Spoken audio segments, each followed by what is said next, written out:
மயிலையே கயிலை, கயிலையே மயிலை. மயிலை ஸ்ரீ கபாலீஸ்வரர் கோயில் பங்குனி பெருவிழா. தீர்க்க ஆயுள் தரும் அங்கம் பூம்பாவை தரிசனம்.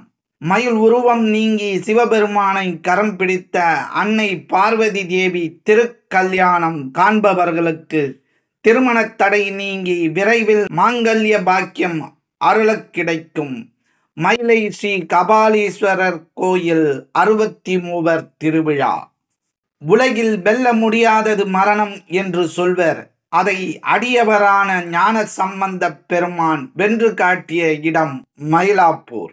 பெரியது கேட்கின் எரிதவள் வேலோய் என்று அவ்வை பாட்டி இந்த பிரபஞ்சத்தில் மிகவும் உயர்ந்தது எது என்று பட்டியல் இடுவார். இந்த உலகம் நான்முகன் படைப்பு. நான்முகனோ திருமாலின் உந்தியில் பிறந்தவன் என்று அடுக்கிக் கொண்டே வரும் அந்த பாடல். உமையோ இறைவர் பாகத்து ஒடுக்கம், இறைவரோ தொண்டர் உள்ளத்து ஒடுக்கம். தொண்டர் தம் பெருமை சொல்லவும் பெரிதே என்று முடியும். அவ்வை மட்டுமல்ல, புராண இதிகாசங்களும் இதையே சொல்கின்றன.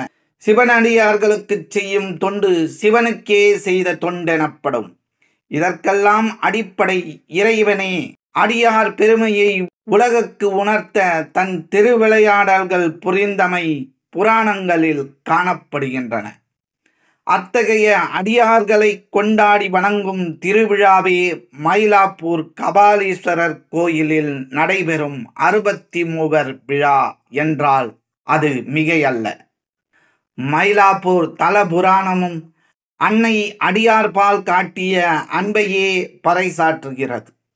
ஒருமுறை அம்மையும் அப்பனும் கைலையில் ஏகாந்தமாக இருந்த வேளையில் சிவன் வேதத்தின் உட்பொருளை அம்மைக்கு உபதேசித்துக் கொண்டிருந்தார். ஆனால் அம்மையின் மனமோ உபதேசத்தை கேட்பதை விடுத்து அங்கு தோகையை விரித்து அழகுற நின்ற மயிலின் அழகில் லயித்து நின்றது. உடனே இறைவன், நான் வேத பொருள் பற்றி கூறுகையில் நீ மயிலின் ஆட்டத்தை ரசிக்கின்றாயே ஈசனே, மயில் நம் குழந்தை முருகனின் வாகனம் அல்லவா? முருகனுக்கு தொண்டு செய்கிறதல்லவா? அதை பார்த்ததுமே எனக்கு முருகனின் நினைவு வந்துவிட்டது. அதனால்தான் நான் மயிலை பார்த்து கொண்டிருந்தேன் என்று கூறினாள். அப்படியானால் என்னுடைய உபதேசத்தை விட அந்த மயில் உனக்கு உயர்வாக தெரிகிறதா என்று ஈசன் கேட்டார்.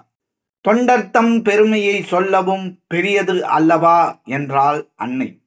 இதை கேட்ட ஈசன், அப்படியானால் அதை நிறுவு என்று சொல்ல, ஈசனின் திருவிளையாடலை அறிந்து கொண்ட அன்னை கைலையை விட்டு நீங்கி மயில் உருவம் கொண்டு பூவுலகம் வந்து சேர்ந்தாள். தற்போது மயிலாப்பூர் என்று அழைக்கப்படும் அந்த பகுதி முற்காலத்தில் புன்னை வனமாக இருந்தது.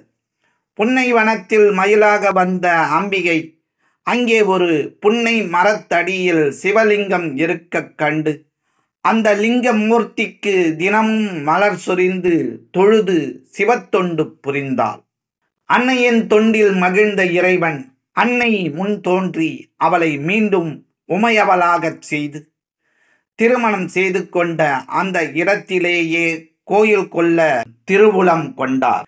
அன்னை மயிலாக மாறி நின்ற காரணத்தால் அந்த இடம் மயிலாப்பூர் என்று பெயர் பெற்றது. அடியாரின் மகிமையை உலகுக்கு உணர்த்திய தலமாக மயிலாப்பூர் விளங்க வேண்டும் என்று அன்னை வேண்டிக் கொண்டாள். அதை நிரூபிக்கும் வகையில் ஈசன் அருளிய பல்வேறு அற்புதங்கள் இந்த தலத்தில் நடந்துள்ளதாக தல புராணம் சொல்கிறது. அதில் ஒன்று அங்கம் பூம்பாவை வைபவம். உலகில் வெல்ல முடியாதது மரணம் என்று சொல்வர். அதை அடியவரான ஞான சம்பந்த பெருமான் வென்று காட்டிய இடம் மயிலாப்பூர். ஞான சம்பந்தருக்கு மனம் முடிப்பதற்காகவே வளர்க்கப்பட்ட பெண் பூம்பாவை. சிவநேசர் என்ற வணிகர் மயிலாப்பூரில் வாழ்ந்து வந்தார். சிவபெருமான் மீது பக்தி கொண்ட அவருக்கு பூம்பாவை என்ற ஒரு மகள் இருந்தார். திருஞான சம்பந்தரை பற்றியும் அவரின் சைவ சமய தொண்டினை பற்றியும் கேள்விப்பட்ட சிவநேசர் தன் மகள் பூம்பாவையை சம்பந்தருக்கு திருமணம் செய்து வைக்க வேண்டும் என்று நினைத்தார். பூம்பாவை பாம்பு கடித்து உயிரிழந்து விட்டாள். பூம்பாவையின் அஸ்தி மற்றும் எலும்புகளை ஒரு குடத்தில் போட்டு வைத்து பத்திரமாக பாதுகாத்து வைத்திருந்தார். திருஞான சம்பந்தர் திருவொற்றியூர் வந்திருப்பதை அறிந்த சிவநேசர் தன் மகளின் நிலையை சொல்லி அழுதார். அப்பொழுது ஞானசம்பந்தர் கபாலீஸ்வரரை தியானித்து மண்டிட்ட புன்னையங்கானால் காணாதே போதியோ பூம்பாவாய் என்று பாடினார். பதிகம் பாடி முடித்ததும் குடத்தை உடைத்து கொண்டு வெளியே வந்த பூம்பாவை சம்பந்தரை வணங்கினாள். என்னால் மீண்டும் உயிர் பெற்றதால் அவளுக்கு நான் தந்தையாவேன் என்று சொல்லி ஞானசம்பந்த பெருமான் அவளை ஆசீர்வதித்தார். இந்த நிகழ்வை குறிக்கும் விதமாக ஆண்டுதோறும் பங்குனி திருவிழாவில் 8ஆம் நாள் காலையில் அங்கம் பூம்பாவையை உயிர்ப்பிக்கும் நிகழ்ச்சி மயிலாப்பூர் குளக்கரையில் நடைபெறும். இந்த நிகழ்ச்சியை பார்த்தால் தீர்க்க ஆயுள் கிடைக்கும் என்பது நம்பிக்கை. ஞான சம்பந்தராக தன்னை வரிந்து கொண்டு ஓர் அடியார் பதிகம் பாடுவார். பாடலும் முடியும் போது சங்கு முதலிய கைலாய வாத்தியங்கள் முழங்கப்படும். அதை காண்பவர்களுக்கு ஒரு கணம் கைலையில் நிற்கின்றோமோ அல்லது மயிலையில் நிற்கின்றோமோ என்ற சிந்தை மயக்கம் தோன்றும் வண்ணம் மெய்சிலிர்ப்பு ஏற்படும். இறுதி பதிகம் பாடியதும் இறைவனுக்கு தீபாராதனை நிகழும். அன்றைய தினத்தின் மதிய பொழுதில் 63 உற்சவம் தொடங்கும். சமய குரவர்கள் 4 தனித்தனி பல்லக்குகளில் எழுந்தருள்வர். பிற நாயன்மார்கள் 4 பேருக்கு ஒரு பல்லக்கு என எழுந்தருள்வர். அவர்களோடு மயிலாப்பூரின் கிராம தேவதையான கோலவிழி அம்மனும் எழுந்தருளி உடன் அருகில் இருக்கும் சிவாலயங்களில் இருந்தும் மூர்த்திகள் வந்து கலந்து கொள்வர். இவர்கள் அனைவரும் முன்செல்ல கபாலீஸ்வரரும் கற்பகவல்லியும் எழுந்தருளி அருள்பாலிப்பார்கள். 4 மாட வீதிகள்தான். ஆனால் மூர்த்திகளின் ஊர்வலம் மதியம் புறப்பட்டு மீண்டும் ஆலயம் வந்து சேர இரவு ஆகிவிடும். காரணம் மக்கள் கூட்டம். அடியாரின் பல்லக்குகள் மக்கள் கடலில் மிதந்து வரும் கலங்கள் போல காட்சி அளிக்கும். லட்சக்கணக்கான பக்தர்கள் கலந்து கொண்டு அடியார்களையும் ஆண்டவனையும் தரிசனம் செய்வர். இறைவனின் திருக்காட்சியிலேயே ஆன்மாவும் மனமும் நிறைந்துவிடும்.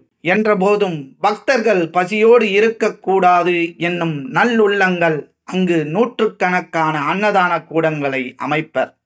யாருக்கும் இல்லை என்ற சொல்லில்லாமல் விதவிதமான உணவுகளையும் தாகம் தீர்க்கும் நீர்மோர் பானகம் போன்றவற்றையும் வாரி வாரி வழங்குவர். 63 நாயன்மார்களில் ஒருவர் வாயிலார் நாயனார். இவர் மயிலாப்பூரில் தோன்றியவர். பல்லவர்கள் காலத்தில் கடற்கரைக்கு அருகில் ஆலயம் கட்டப்பட்டதில் வாயிலார் நாயனார் பெரும் துணையாக இருந்திருக்கின்றார்.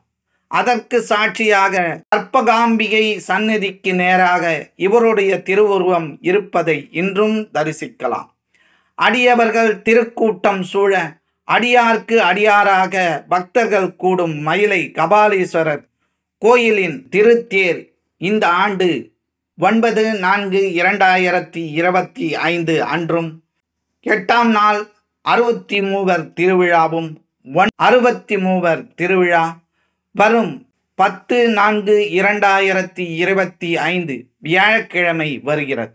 9வது நாள் சிவபெருமான் பிச்சாடானார் வடிவில் மகாவிஷ்ணு மோகினி வடிவிலும் காட்சியளிப்பார். 10ஆம் நாள் காலை கபாலீஸ்வரர் தீர்த்தவாரி நடைபெறும். பிறகு மயில் உருவில் புன்னை மரத்தின் அடியில் இருக்கும் பெருமானை வழிபடுவார். பௌர்ணமி தினம் இரவு மயில் உருவம் நீங்கி சிவபெருமானை கரம் பிடிப்பார் அன்னை பார்வதி. அம்பாள் திருக்கல்யாணத்தை பார்க்கின்றவர்களுக்கு திருமண தடை நீங்கி விரைவில் மாங்கல்ய பாக்கியம் கைகூடும் என்பது நம்பிக்கை. அனைவரும் 63 உற்சவத்தில் கலந்து கொண்டு தர்மமிகு சென்னையின் நடுநாயகமாக வீற்றிருக்கும் ஈசன் கபாலீஸ்வரர் மற்றும் அன்னை கற்பகவல்லியின் அருளுக்கு பாத்திரராவோம். இந்த பதிவினை உங்கள் உற்றார் உறவினர் நண்பர்களுக்கு பகிர்ந்திடுங்கள். உங்களது மேலான கருத்துக்களை எங்களுக்கு பதிவிடுங்கள். மற்றும் ஒரு ஆன்மீக பதிவில் நாம் அனைவரும் சந்திக்கும் வரை உங்களிடமிருந்து நன்றியும் வணக்கத்தையும் கூறி விடைபெற்றுக் கொள்வது ஸ்ரீ ஞானவாசல் ஸ்ரீனிவாசன். நன்றி, வணக்கம். எங்களுடைய பதிவு உங்களுக்கு பிடித்திருந்தால் லைக் பண்ணுங்க, ஷேர் பண்ணுங்க. மீண்டும் தொடர்ந்து இது போல பல பதிவுகளை பார்ப்பதற்கு எங்கள் சேனலை சப்ஸ்கிரைப் செய்து பெல் ஐக்கானை கிளிக் செய்து கொள்ளவும். நன்றி, வணக்கம்.